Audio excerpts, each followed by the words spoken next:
Okay guys, so now we're going to continue with the transcendental functions.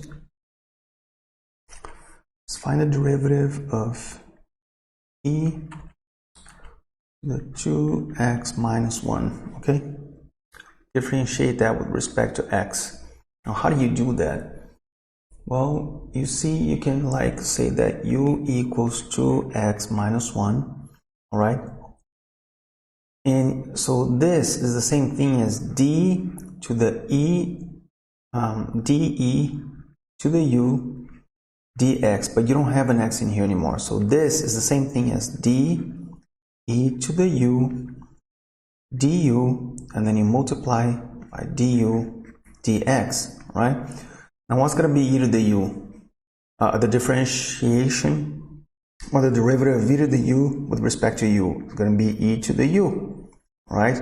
Times du dx. So du dx equals 2, right? So you multiply that by 2, which equals e to the u, which is 2x minus 1 times 2. So you see, you don't have to do all this substitution thing. All you gotta do is repeat the e, and you multiply by the derivative of the power.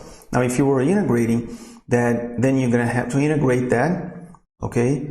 For example, integrate e to the 2x minus 1. Well, with respect to x, so it's gonna be e to the 2x minus 1, but instead of multiplying now to the derivative of this, you divide by the derivative of this. So divided by 2, okay, plus c. That'll be the answer.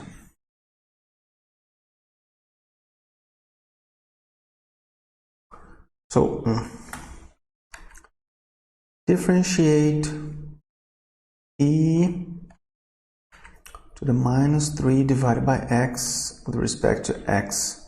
Well, it's just going to be e to the minus 3 divided by x, all right, times the differentiation of this. Well, it's going to be minus 3, okay, minus 3 to the x minus 1. So the differentiation of this is going to be 3 to the x minus 2, okay? So you multiply this by 3 divided by x squared, right? Now, another exercise.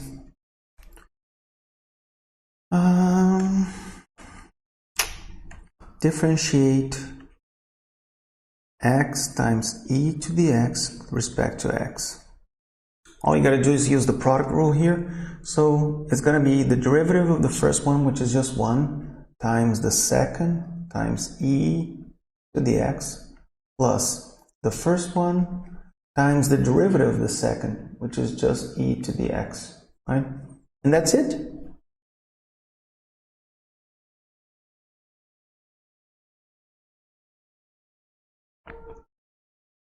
Same thing here. Now we're going to do the integral of e to 3x plus 1 dx. This is going to be the same thing, e to the 3x plus 1, but now because you're integrating instead of differentiating, you're not going to multiply by the derivative of this power function here, but what you're going to do is divide by the derivative of the power function. So divided by, what's the derivative of this? It's 3, okay? So divided by 3 plus c. It's pretty simple stuff.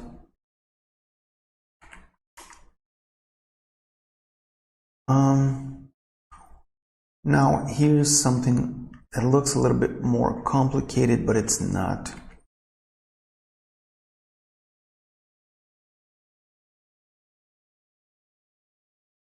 All right.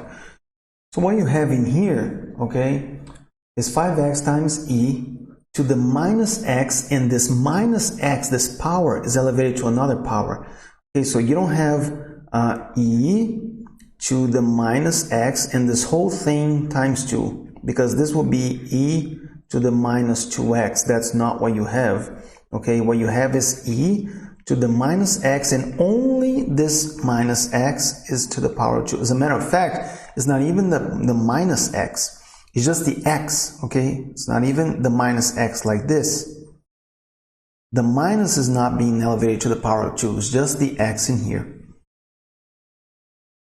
So, here's the thing. Forget about this thing here. Why? Because you see, you're going to integrate the main function, which in this case is this one here. Okay? So, integrating this, you have e to the minus x and the x squared, right? And now you got to divide by the differentiation of this. So what is the derivative of minus x squared? It's going to be equal to minus 2x. So you divide everything by minus 2x. And you got a 5x in here. Okay, so you see, you have this x and you have this x, which are canceled. And the minus with a minus, because oh no, you didn't have a minus there. Okay, yeah. So e to the minus x squared, dividing this by minus 2x, so this is going to be equals to the minus 5 over 2 times e to minus x squared. And of course you have the plus c. If you get lost doing this, you're going to go like, okay, how am I going to know that I should integrate this part and ignore this part? Why not just ignore this part and integrate this part? Then you can use the substitution. Okay, let's use the substitution then. So this is going to be the integral of 5x, okay, in e to the minus x squared. So we say that u equals minus x squared. So this is going to be to the u, okay? Now what is going to be du? Dx is going to be minus 2x, and the dx comes in here. Then you put the 2 over here, okay? You divide this by minus 2x, and you make this minus 2x disappear. Okay, so you have all these things, and you have a dx, which is what? Minus, so I'm going to put the minus here, and you have a du divided by 2x. Now guess what? This x in here is going to cancel with this x in here before you integrate, right? And now you have minus 5 divided by 2 times the integral of e to the u du, which is just e to the u, okay? And now what is e to the u? It's minus 5 over 2 e, what is u? U is minus x squared to the minus x squared. And you see you have the same answer that you had in here, you have in here.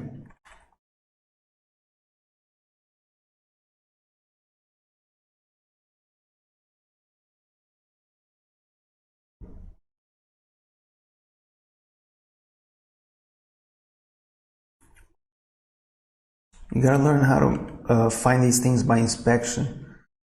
So it's gonna be e to the 1 divided by x over x squared dx. Integrate that. Now, see, if you take the derivative of 1, because this is going to be the power function, right? If you take the derivative of that, is minus 1 over x squared. Okay, and guess what? You do have minus 1 over x squared in here. Look, yeah, you can, well, the minus 1, you don't have to worry about the sign, but you do have the 1 over x squared. You got a 1 hidden here, times e to the 1 divided by x squared. Okay, so you just ignore this divided by x squared. So what do? You make the integral e to the 1 divided by x divided by the derivative of this, which is what? Minus 1 divided by x, but you have 1 divided by x in here. So you have 1 divided by x squared divided by minus 1 divided by x squared. Well, this thing is just going to cancel out, and there's going to be a minus sign in here because it's got a positive with a minus, dividing both of them is going to become a minus. So that's it. Okay? This is the answer, minus e to the 1 divided by x.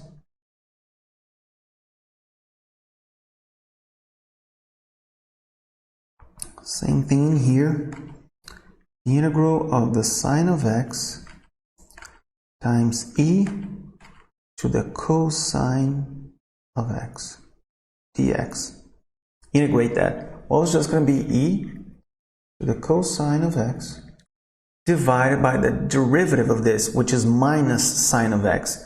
Well, sine of x divided by minus sine of x, all you got to do is a minus 1. So you put a negative here. And that's it. And the plus c. You always have this plus c. I don't always put it there.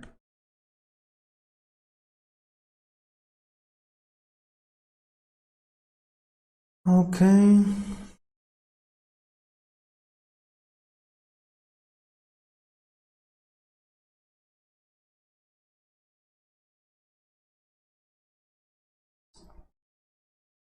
Integral of e to the minus x dx. This is going to be e to the minus x divided by the derivative of this, which is what? Minus 1. So this divided by minus 1 minus e to the minus x. Okay?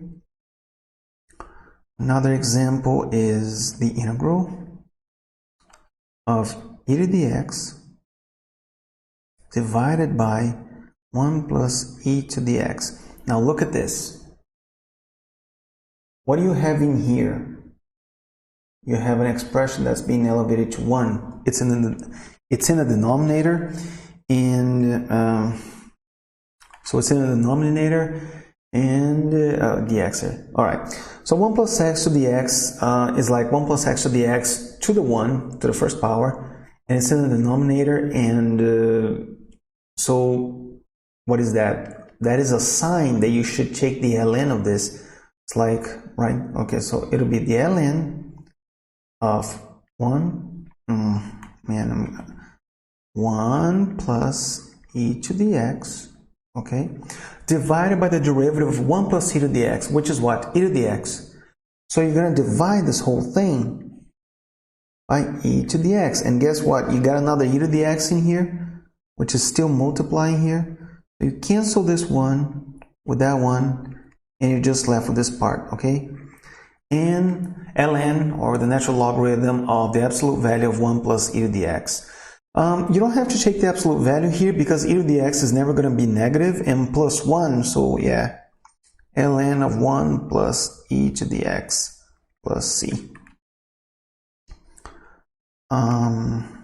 Okay.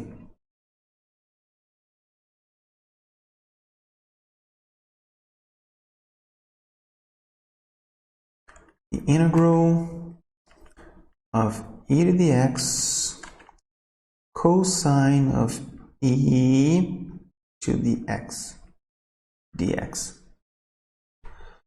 So the derivative and the integral of this is just going to be this function.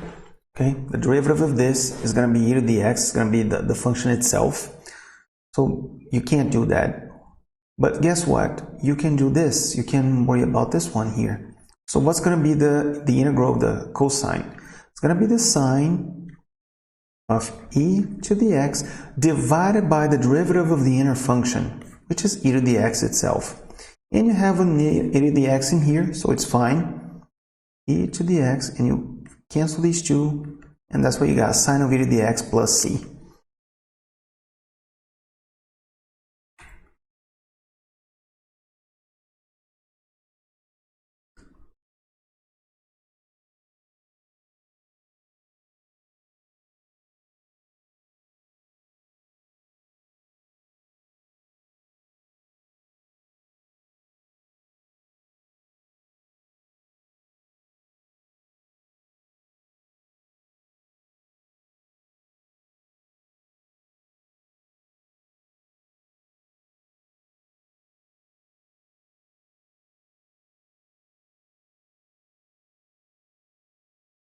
Okay, now we're going to take the derivative of a to the x.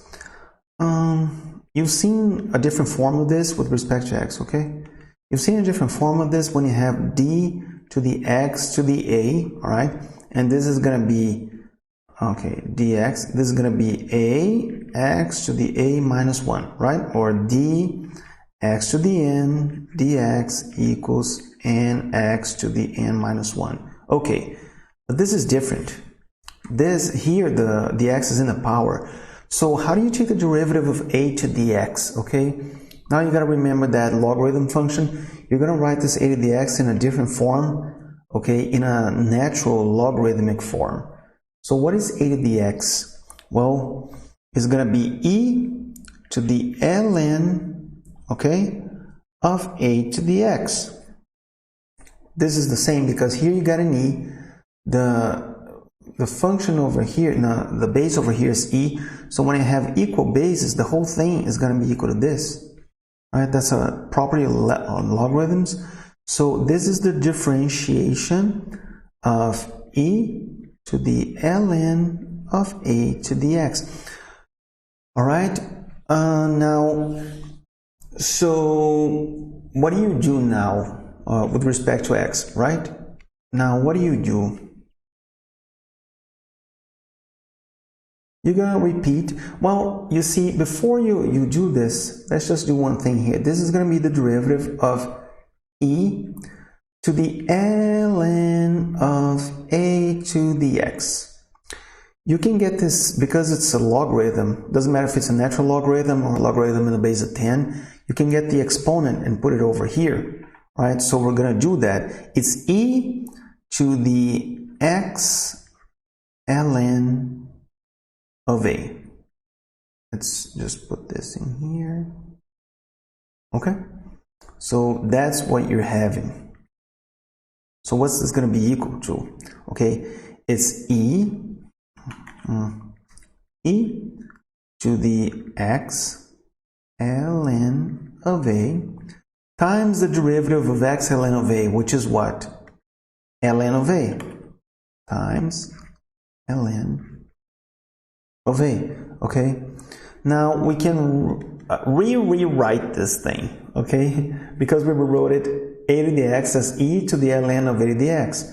All right, now I can put the x back in here, and I can say that this equals, I'm going to erase this stuff in here, this equals e to the ln of a to the x ln of a, all right, which equals, well, you got an e here and you got an e in there, right? It's the base. So the whole thing equals a to the x, and this a to the x is ln of a. And there you go, all right? So whenever you have a to the x, you're just going to repeat the a to the x, and you put the ln of the base. So you have b to the k, okay, well, not to the k, it has to be the x or some kind of differential function, okay? So you want to derive that with respect to x. What do? You repeat it, b to the x times the ln of b, all right? And the same thing, the integral of this, if you're going to integrate this stuff, you integrate this, okay, which equals b to the x. So plus c, right? So it's b to the x divided by the ln of b, because you see, you're just going to do the opposite way, okay? When you're integrating b to the x, you're actually doing b to the x divided by the ln of b. In this case, the ln of b has to be here. So you simplify these two, and you get b to the x plus c.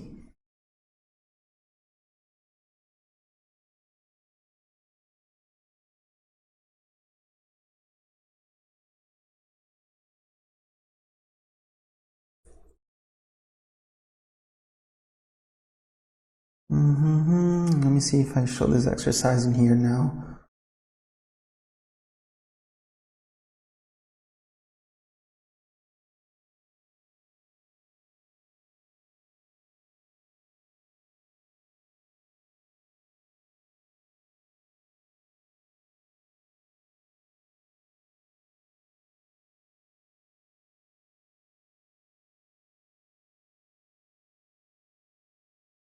I don't know why the book shows these things, but I'm going to show this to you guys because, hey, why not, right? Okay, so the half-life, right, half life of carbon 14. I think the isotope goes in here. Yeah. Carbon 14, that means that it has this is a radioactive carbon, it has 14 protons in a nucleus instead of 12. Okay, you have carbon 12, you have carbon 13, and carbon 14. So the half-life of carbon 14 is 5,715 years. All right, now what does this mean? Let's just say that you have 100 grams of carbon 14. So after 5,715 years, you're going to have just 50 grams. You add another 5,715 years on top of that, you're going to have 25 grams. So you can see that this thing is always being multiplied by half. Okay, you add a third 5,715 years and you have 12.5 grams. So that's what the half-life is. And then it says, okay, half-life of carbon 14 is about 5,715 years. A sample contains 1 gram of carbon 14. How much will it be present after 10,000 years? So the way to show this is like y equals, you got 1 gram, so it's 1 times, and then you have half, okay? And what they do is to put the t in years over here. So this one is because it's 1 gram. Okay, times half times the t divided by 5,715 years. Why? Because after 1 year, you're going to have 1 divided by 5,715 and half to the power of that. You can see that after you have 5,715 years, this t is going to be able to cancel with this thing, which is just going to be 1. And 1 times half is going to be equal to half a gram. Okay? So it's asking how much is it going to be, how much is it going to remain, right? How much will it remain after 10,000 years? So the way to set it up is just make, let's just say that this is the f of t. So you make f of 10,000, right? Which is going to be 1, since it's 1, you don't have to worry about it. So it's going to be half to the 10,000, okay, divided by 5,715. And when you do this in a calculator, it's approximately 0.3 grams, okay? So after 10,000 years, you're going to have less than half, of course. Because the half-life was 5,715, since 10,000 is over that, you're going to have less than half. Okay. Now for you to have, for example, this is 0.3, right? Let's just say that you wanted to have 0.25 grams, which is 1/4. It would have to be twice that much. But multiplying this thing here by 2, you have, well, 2 times 5, 10 goes 1, 2 times 1, 2, and 1, 3. And here you have, it's going to be 11 and 4, right? So you see, after 11,430 years, you're going to have 0.25 grams. But it was a little bit less than that. It was 10,000 years. So you have some more grams than 0.25. You have 0.3. It's just something that you should keep in your head, you know, try to see if the numbers are going along. Try to compare them side by side and see if they make sense with each other. I don't even know why in the middle of an integral in calculus and transcendental functions you have something like this, but whatever.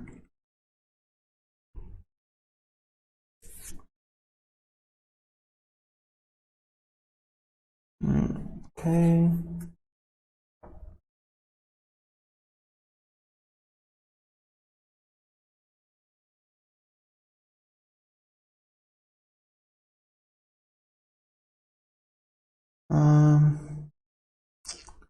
Let me think here. I don't know if I show this to you guys now.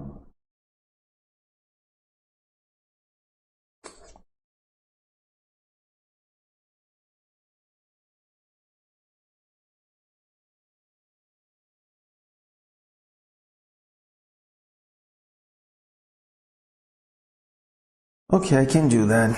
Look, the derivative, find the derivative of log of x in the base a. Okay, it's not going to be base 10 with respect to x. Okay, you want to differentiate that stuff.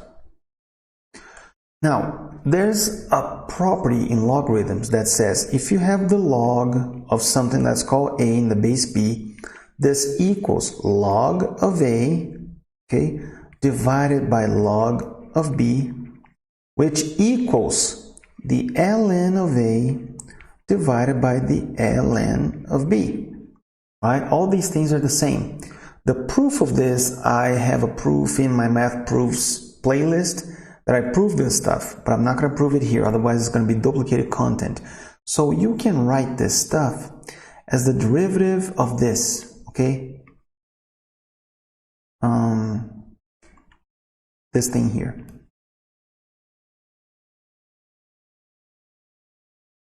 It's the derivative. Oh, it's not going to be AB. In here it's going to be X. And in here it's going to be A. This is X and this is A. Deriving all this with respect to X. Okay? Now what you can do, well, the ln of A is just ln of A is just a constant, okay? Because A is going to be some scalar, doesn't matter what it is.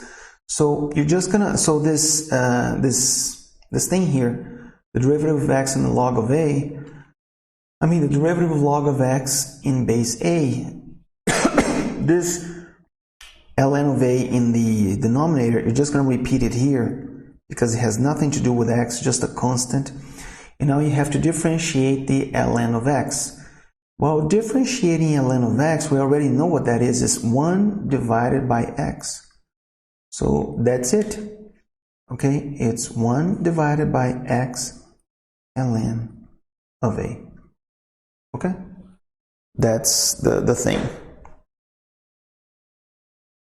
That's the result. So the derivative of x in some kind of base, right, with respect to x, is going to be 1 over x divided by the ln of A. That's something there. So you see, if you integrate, you got to start memorizing these patterns. 1 over x is going to be the ln of x, right? Now, here you have a 1 over x in here. But since you got an ln of a constant over there, this whole thing is going to become the integral of this. Okay? Now, forget about this thing. The integral of this is going to be the log of x in the base A. I mean, it's totally different, right? This one from this one. It's something to watch out for. Okay, guys, I think I'm gonna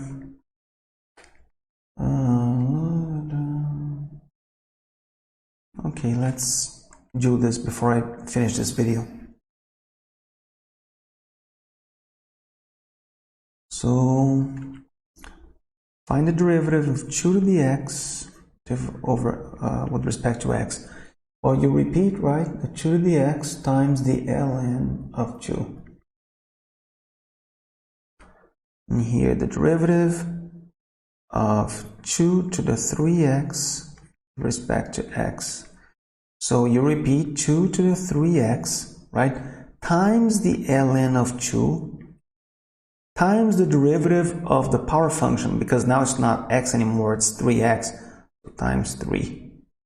So that's it. Don't multiply the 2 by the 3, okay? Don't say that this is 6, because here you have 2 to the 3x and here you have 3 to the 1. So this is the final answer. Okay. So let's see here, let me think.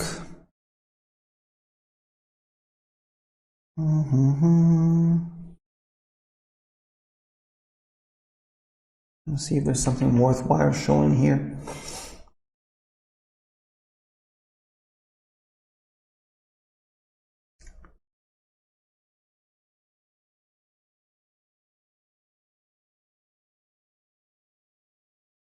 Okay.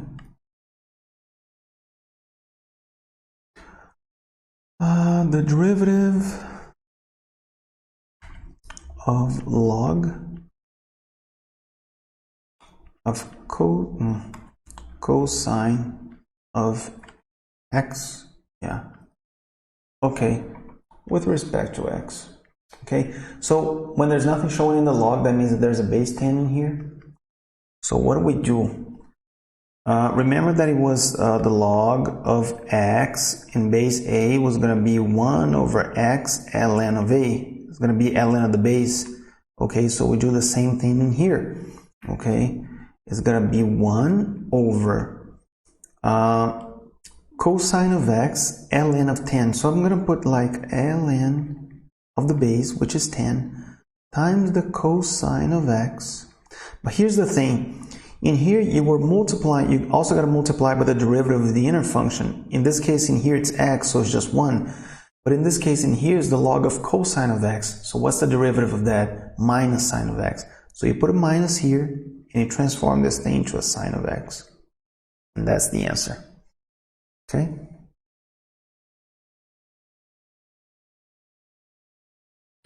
I think that'll be it for this video, guys. See you on the next one.